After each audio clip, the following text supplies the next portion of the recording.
जय Hind everyone. Shri Ram public school के online class में आपका स्वागत है।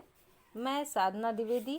पिछले वीडियो में मैंने आप लोगों को हिंदी व्याकरण का पाठ 16 पढ़ाया था, जिसका शीर्षक था मुहावरे।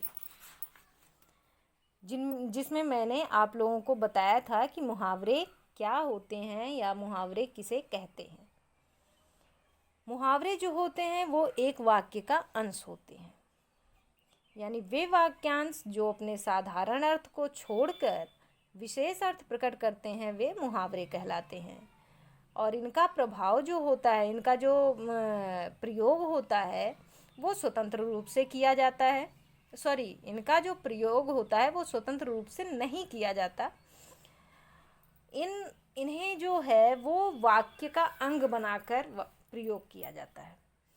मुहावरे का प्रयोग जो है वो भाषा को सुंदर, रोचक तथा प्रभावशाली बनाता है। तो ये मैंने आप लोगों को पाठ 16 में बताया था। आज मैं आप लोगों को हिंदी व्याकरण का पाठ 20 पढ़ाऊंगी, जिसका शीर्षक है पत्र लेखन। पत्र लेखन में क्या होता है कि जैसे आजकल तो नहीं, अब तो बहुत कम हो गया पत्र लिखने का जो तरीका है। अब कोई पत्र लिखता नहीं है। पहले था कि लोग जो दूर दूर तक रहते हैं, जैसे कोई बम्बई रह रहा है, कोई दिल्ली रह रहा है, तो पहले ये टेलीफोन नहीं था। अब तो टेलीफोन हो गया है, मोबाइल हो गया है। इस वजह से उसी से हाल चाल सबका मिल जाता है, उसी से बात हो जाती है। पहले ये सब नहीं था, तो सब केवल पत्र के माध्यम से एक दूसरे का हालचाल लेते थे। आज के समय में किसी को दूर दूर तक संदेश भेजने एवं प्राप्त करने के अनेक साधन हैं, जैसे मोबाइल हुआ, टेलीफोन हुआ या इंटरनेट आदि हुआ। पत्र लेखन एक कला है। पत्र लिखना भी एक बहुत ही अच्छी कला है। बहुत कम लोगों को ऐसी कला आती है कि वो ऐसा पत्र लिखें कि लोगों को समझ में भी आए और लोग उसे पढ़ें भी। इसका आज भी अपना विशेष स्थान है। मतलब पत्र लिखने का जो कला है ये सभी को नहीं आता है, और जिसे आता है वो उसका एक विशेष ही स्थान है। ये पत्र लिखना उसका एक अलग स्थान है, उसका एक विशेष महत्व है। स्कूल, कॉलेज, दफ्तर और सरकारी कार्यालयों में पत्र व्यवहार द्वारा ही कार्य किए जाते हैं। मतलब अब भी जो सरकारी कार्य होते हैं या स्कूल में है, वहाँ पर हर जगह जो है वो पत्र लेखन चलता है। इसी प्रकार घर में होने वाले समारोह, विशेषकर विवाह, जन्मदिन या मुंडन आदि पर पत्र लिखकर या निमंत्रण भेजकर सगे संबंधियों को बुलाया जाता है। इसलिए पत्र लिखना भी एक कला है। अब पत्र लिखते समय कुछ बातें होती हैं जिन्हें हमें ध्यान में रखना होता है कि पत्र कैसे लिखें, पत्र लिखते समय क्या सावधानियां होनी चाहिए। तो सबसे पहले है कि पत्र की भाषा सरल। पत्र की भाषा जो है वो सरल होनी चाहिए, सहज होनी चाहिए और शुद्ध होनी चाहिए। मतलब ऐसा पत्र होना चाहिए, उसकी भाषा ऐसी होनी चाहिए कि अगर कोई पढ़ रहा है तो वो आसानी से समझ सके कि इसमें क्या लिखा है, इसका अर्थ क्या है। विराम चिन्हों का उचित प्रयोग होना चाहिए।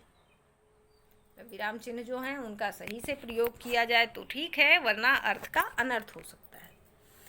संबोधन और अभिवादन का विशेष ध्यान रखना चाहिए। अब जैसा अगर आपका छोटा है तो उसे उस तरीके का, नहीं तो जो अगर कोई बड़ा है तो उसे अभिवादन किया जाता है पत्र में। एक ही बात को बार बार नहीं दोहराना चाहिए। मतलब वो एक ही बात को बार बार रिपीट नहीं करना चाहिए। इससे जो होता है वो लोग पत्र नहीं पढ़ते हैं, वो पत्र पढ़ने से बोर हो जाते हैं।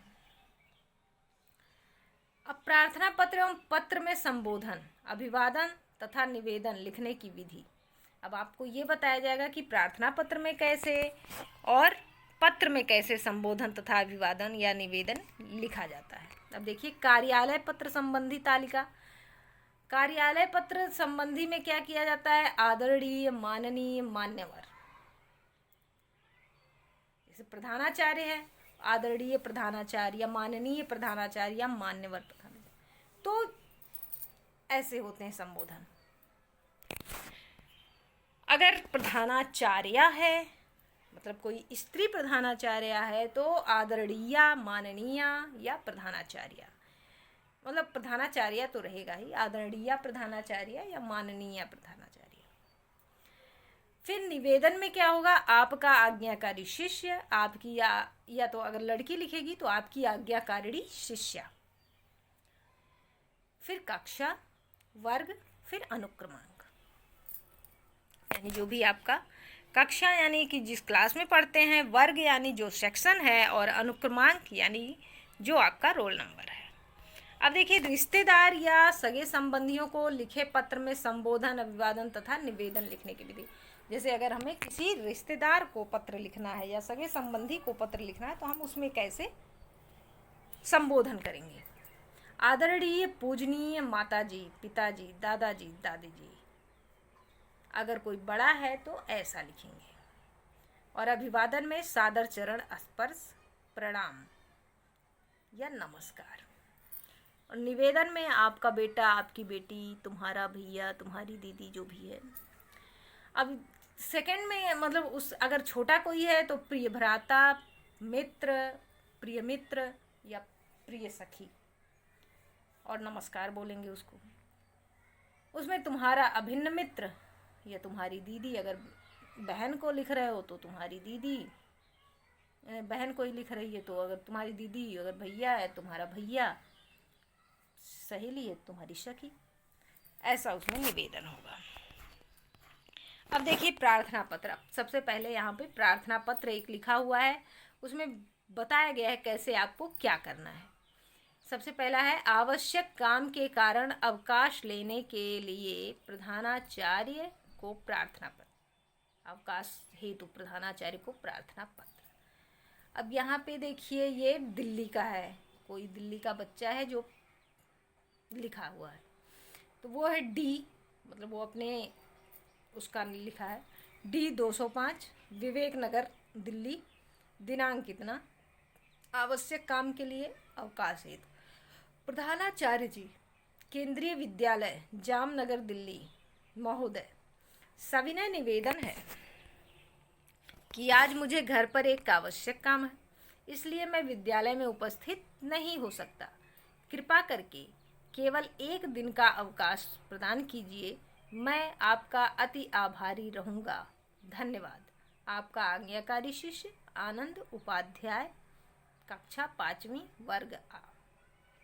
तो आप इसमें अब आपको लिखना है तो आपको अपने स्कूल का लिखना है, ठीक है। कैसे लिखना है? सबसे पहले श्री राम पब्लिक स्कूल, पुराना डाकखाना, सिविल लाइन, बस्ती, दिनांक, उसके बाद विषय, उसके बाद प्रधानाचार्य जी, नहीं सॉरी, ऊपर आपको अपना पता लिखना है जहाँ पे आप रहते हो। इसके बाद विषय, उसके बाद फिर प्रधानाचार्य जी, केंद्रीय विद्यालय यहाँ लिखा है तो केंद्रीय विद्यालय की जगह अपने स्कूल का नाम डालोगे, ठीक है। श्री राम पब्लिक स्कूल, पुराना डाकखाना, सिविल लाइन, बस्ती। उसके बाद फिर जैसे ये लिखा हुआ है वैसे ही पूरा रहेगा इसमें। फिर नीचे आपका आज्ञाकारी शिष्य, अगर लड़का है तो आपका आज्ञाकारी शिष्य, और अगर लड़की है तो आपकी आज्ञाकारिणी शिष्या। फिर है जुर्माना माफ़ करवाने के लिए प्रधानाचार्य जी को पत्र, प्रार्थना पत्र। तो यहाँ भी देखिए, सबसे पहले अपना पता लिखना है, उसके बाद स्कूल के बारे में मतलब विषय लिखना है, विषय के बाद स्कूल के बारे में लिखना है, प्रधानाचार्य जी, फिर स्कूल का नाम, उसके बाद महोदया, मतलब आपके तो स्कूल में प्रिंसिपल सर हैं तो आप महोदय लिखोगे, महोदया नहीं लिखना है। महोदय, सविनय निवेदन है कि 2 दिन पूर्व मेरे मामा जी लंदन से आए थे, इसलिए मैं विद्यालय नहीं आ सका और ना अवकाश के लिए प्रार्थना पत्र ही भेज सका, इसलिए कक्षा अध्यापक जी ने मेरी अनुपस्थित लगाकर 500 रुपये जुर्माना कर दिया है। मेरे पिताजी एक साधारण दुकानदार हैं, उनकी मासिक आय से तो घर का निर्वाह ही कठिनता से होता है, अतः मेरा जुर्माना माफ़ कर अनुग्रहित करें। मैं आपका अति आभारी रहूँगा। धन्यवाद। आपका आज्ञाकारी शिष्य, जो भी आपका नाम है। तो इसमें अपना नाम लिखना है। जो बच्चा पत्र लिखेगा वो अपना नाम लिखेगा। ये नहीं कि बुक से अगर अरविंद वर्मा लिखा है तो अरविंद वर्मा लिख दो, नहीं, कि जहाँ पर आपका आज्ञाकारी शिष्य, तो जो आपका नाम है उसके बाद उसको लिखोगे।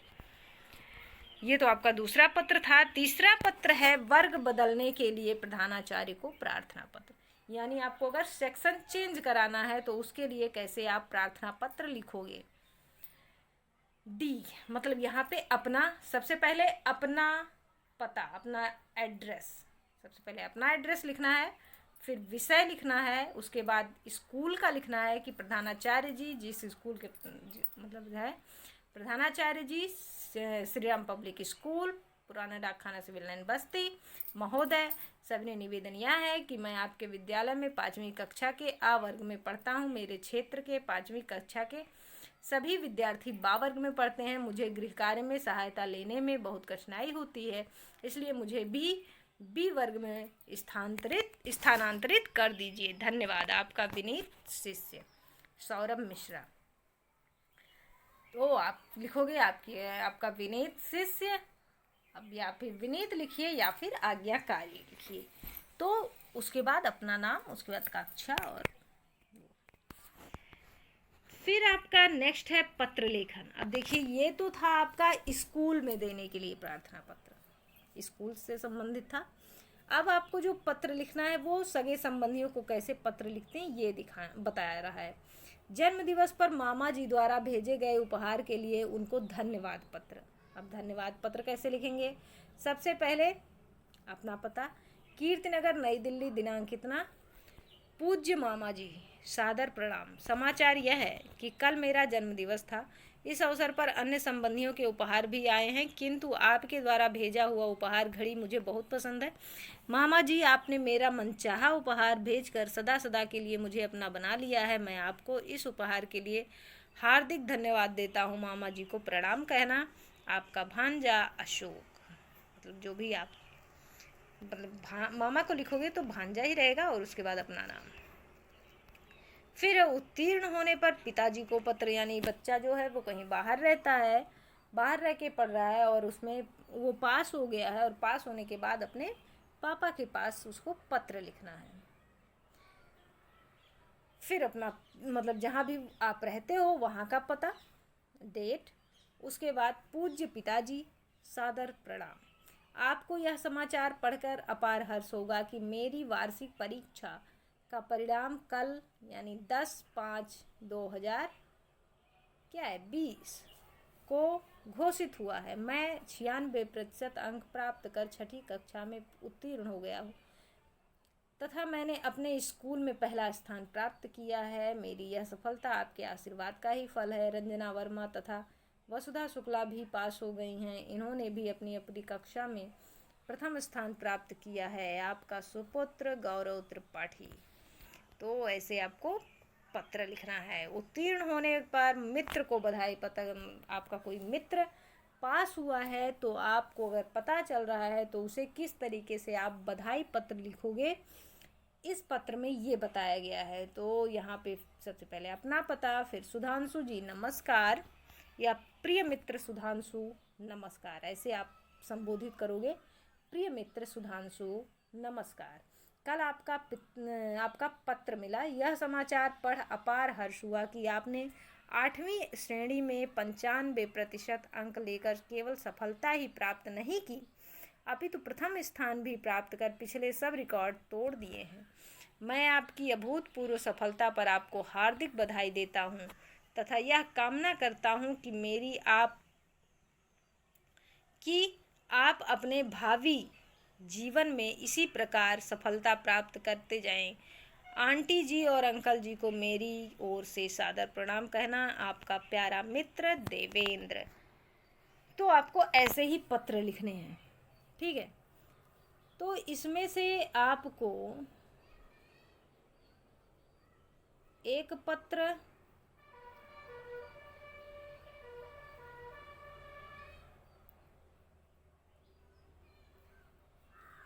एक पत्र ये लिखने हैं। कौन सा लिखना है आपको? एक पत्र। दूसरा, उत्तीर्ण होने पर पिताजी को पत्र, ये दूसरा लिखना है। उसके बाद फिर आपको हाँ, ये वर्ग बदलने के लिए प्रधानाचार्य को प्रार्थना पत्र, एक ये लिख लीजिएगा और एक लिख लीजिएगा अवकाश हेतु प्रधानाचार्य को प्रार्थना पत्र। तो ये 3 पत्र आपको लिखने हैं, ठीक है। और साथ ही ये जितने भी पॉइंट हैं ये आपको याद करने हैं और याद रखने हैं, क्योंकि इन्हीं से संबंधित हम आपसे प्रश्न पूछेंगे। तो इन्हें आप ध्यानपूर्वक पढ़ लीजिएगा। और इन पत्रों में से मैंने आपको 3 पत्र दिए हैं, एक का दूसरा है और एक का पहला है और कौन सा है? पहला और तीसरा। ऊपर से आप देखिएगा जब, तो सबसे पहला है अवकाश हेतु प्रधानाचार्य को पत्र, इसको लिखिएगा। फिर दूसरा छोड़ दीजिएगा, तीसरा लिखिएगा वर्ग बदलने के लिए प्रधानाचार्य को प्रार्थना पत्र। इसके बाद फिर दूसरा लिखिएगा उत्तीर्ण होने पर पिताजी को पत्र, मतलब सगे संबंधियों के पत्र में जो भी लिखना है।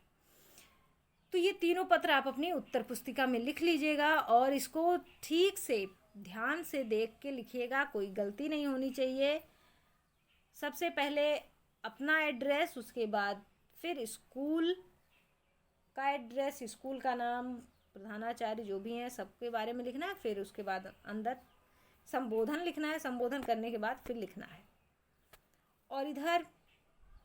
और सबसे नीचे जब लिखना है तो आपका आज्ञाकारी शिष्य या आपकी आज्ञाकारिणी शिष्या और जो भी आपका नाम है उसको लिखना है। तो इसे याद रखिएगा और याद रख के जितना भी मैंने बताया है, इंस्ट्रक्शन दिया, निर्देश दिया है, उसी अनुसार से पत्र लिख लीजिएगा। धन्यवाद।